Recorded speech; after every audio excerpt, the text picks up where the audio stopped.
Merit స్కాలర్షిప్లు, అత్యాధునిక వసతి సౌకర్యాలతో భోజనాలు, బంపర్ ఆఫర్లతో 50 కోర్సుల్లో సీట్లు గ్యారంటీ ప్రకటించింది మన కాంచీ యూనివర్సిటీ. ప్రముఖ కంపెనీల్లో ప్లేస్మెంట్ అవకాశాలు. ఇంకెందుకు ఆలస్యం? వెబ్సైట్ ని సందర్శించండి. వివరాల కోసం నంబర్లకు కాల్ చేయండి.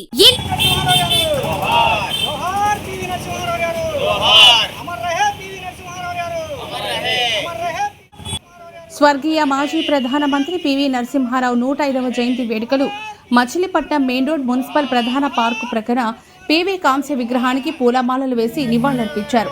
పివి చూపిన బాటలోనే నడవాలని నినాదాలు చేశారు. పివిని స్మరించుకోవడం అంటే పివి తెలుగు జాతి బిడ్డ కావడం గర్వకారణమన్నారు.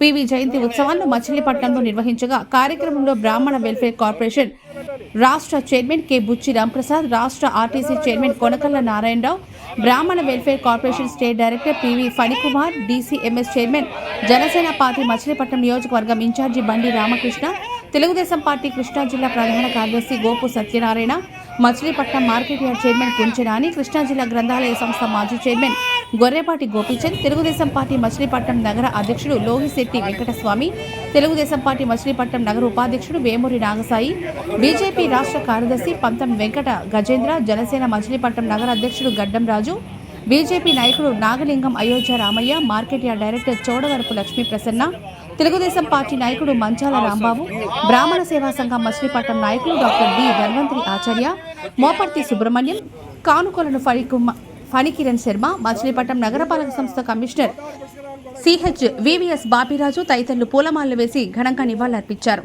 దేశానికి నూతన ఆర్థిక సంస్కరణలతో భారతదేశాన్ని ఆర్థికంగా బలోపేతం చేసిన తెలుగు ప్రధానిగా పివి నరసింహారావు ఎప్పటికీ దేశ చరిత్రలో నిలిచిపోతారని అన్నారు. తెలుగు జాతి గర్వించదగిన ముద్దుబిడ్డగా స్వర్గీయ పివి నరసింహారావు ప్రధానిగా దేశానికి ఎనలేని సేవలు చేశారన్నారు. స్వర్గీయ మన తెలుగు ప్రధాని పివి నరసింహారావు జీవితాన్ని నేటితరం ఆదర్శంగా తీసుకుని ముందుకెళ్లాలని పలువురు వక్తలు కొనియాడారు. మాజీ ఎంపీ కేపీ రెడ్డయ్య యాదవ్ సహకారంతో మంత్రి కొల్లు రవీంద్ర, అప్పటి ఎంపీ కొనకల్ల నారాయణరావు, అప్పటి మున్సిపల్ చైర్మన్ మోటమర్రి వెంకట బాబాప్రసాద్ తదితర పాలకవర్గంల సహాయ సహకారాలతో స్వర్గీయ పివి నరసింహారావు కాంస్య విగ్రహాన్ని మచిలీపట్నంలో ఏర్పాటు చేసి ఆయన జయంతి వర్ధంతి ప్రతి సంవత్సరం క్రమం తప్పకుండా పివి ఫణికుమార్ నిర్వహిస్తూ మన ఏకైక తెలుగు ప్రధానిని స్మరించుకునేలా చేయడం అభినందనీయమన్నారు.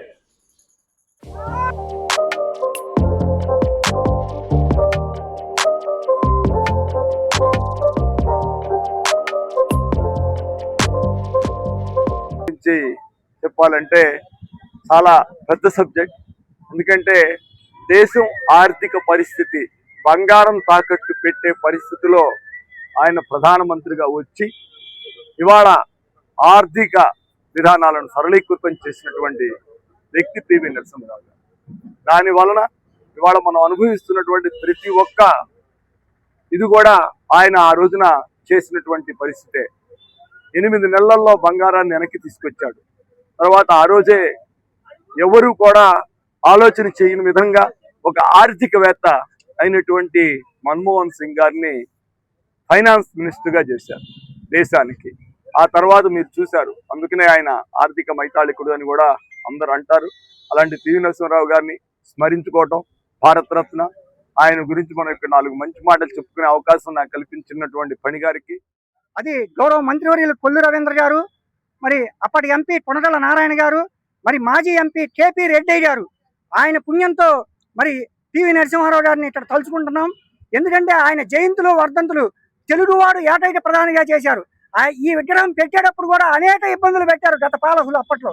మరి తెలుగుదేశం గవర్నమెంట్ రాగానే మంత్రి కొల్లు రవీంద్ర గారు కానివ్వండి, అప్పటి ఎంపీగా ఉన్న బాలశౌరి గారు కానివ్వండి, కొనకల్ల నారాయణ గారు కానివ్వండి, మరి బండి రామకృష్ణ గారు కానివ్వండి, సోడిశెట్టి బాలాజీ గారు కానివ్వండి, అందరూ కూడా ఈ విగ్రహం ఇక్కడ పెట్టాలనే కృత నిశ్చయంతో మరి పెద్దలు గోపీచంద్ గారు అందరూ కూడా తొలి కౌన్సిల్ సమావేశంలో బాబాప్రసాద్ గారితో తీర్మానం చేయించి మరి ఇక్కడ ఈ విగ్రహాన్ని ఏర్పాటు చేశాం. అప్పటి నుంచి ఇప్పటి వరకు మరి అందరి సహాయ సహకారాలతో మరి ఇక్కడ మా ఉపాధ్యక్షుడు సాయి కానివ్వండి, టౌన్ ఉపాధ్యక్షుడు తెలుగుదేశం పార్టీలో ఆయన కానివ్వండి, వ్యాసు కానివ్వండి, కానుకొలను ఫణికిరణ్ కానివ్వండి, కుటుంబ శాస్త్రి గారు కానివ్వండి, అందరూ కూడా మరి ఒక తాటి మీద వచ్చి ఇక్కడ ప్రతి సంవత్సరం కూడా ఈ జయంతులు వర్ధంతులు చేస్తున్నాం. ఈ రోజు ముఖ్యంగా మా చైర్మన్ బుచ్చి రాంప్రసాద్ గారు వచ్చారు.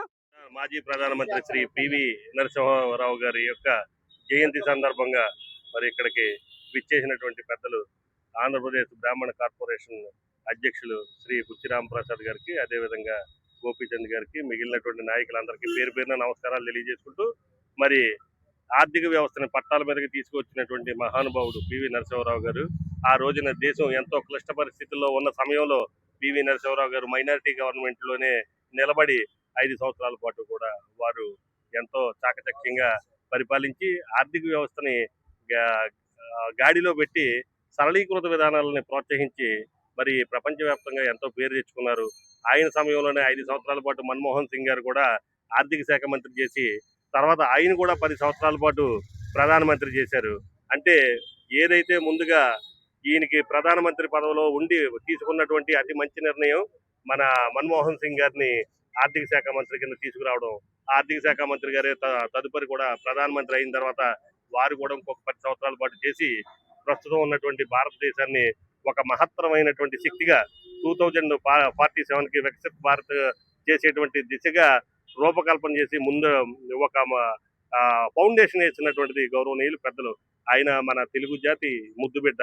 మరి అటువంటి ఆయన ఈ రోజు మరి తెలంగాణలో ఎంత బాగా స్మరించుకుంటున్నారో అంతకన్నా ఎక్కువగా కూడా అంతకన్నా బాగా కూడా మన బందర్లో మనం స్మరించుకోవడం అన్నది మన తెలుగు వాడిని మనం గౌరవించుకోవడం అనేటువంటిది చాలా అదృష్టం. మరి ఆయన ప్రత్యేక ఆంధ్ర వల్ల రాష్ట్రం నష్టపోతుంది, ఉభయలకు కూడా మంచి జరగదు, సమైక్యంగానే ఉండాలని చెప్పి రాష్ట్రం అంతా కూడా పెద్ద ఎత్తున ఉద్యమం జరుగుతూ ఉంటే దానికి వ్యతిరేకంగా సమైక్య రాష్ట్రం కావాలని చెప్పి ఆయన సమైక్య రాష్ట్రాన్ని మద్దతు ఇచ్చారు. అంటే ముందు చూపు కలిగిన వ్యక్తి. ఇప్పుడు విభజన వల్ల మనం ఎంత నష్టపోయాము, ఎన్ని ఇబ్బందులు పడుతున్నాం అనేది మనం స్వయంగా చూస్తూ ఉన్నాం. ఆయన ముందు చూపు కలిగిన వ్యక్తి కాబట్టి ఆ రోజుల్లో సమైక్య రాష్ట్రమే కావాలని చెప్పి గట్టిగా ఆ వాదన నిలబడ్డ వ్యక్తి. ఎంత విమర్శ వచ్చినా కూడా భయపడకుండా ఉన్నటువంటి వ్యక్తి. ఆయన ఆర్థిక శాస్త్రవేత్తగా చాలా అనుభవం కలిగినటువంటి వ్యక్తి. ఆ రోజున రాష్ట్రం కానీ మరి ఆర్థిక ఇబ్బందుల్లో ఉంటే రాష్ట్రాన్ని మళ్ళీ ఆర్థికంగా బలోపేతం చేయడంలో ఒక ఆర్థిక సంస్కరణలు చేపట్టి ఒక భారత ప్రధాని అయ్యాడంటే ఒక రాష్ట్రానికి చెందినటువంటి వ్యక్తి. దేశ రాజకీయాలను ఏలిన మన నాయకులు, సంస్కరణలు చేపట్టిన మహానుభావులు,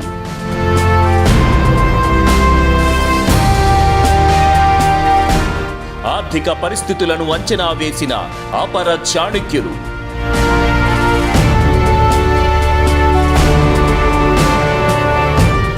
ఆ స్ఫూర్తి, ఆ ప్రేరణ ఈ తరానికి ఆదర్శం.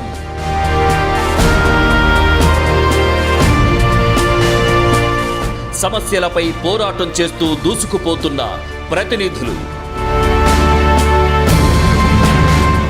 అన్ని వర్గాల వారితో మమేకమవుతున్న మన వాళ్ళు, ప్రజా ప్రతినిధులుగా ఎదుగుతూ రోల్ మోడల్గా నిలుస్తున్న యువనేతలు, మన లీడర్ మీ AB6 న్యూస్లో ప్రత్యేకం.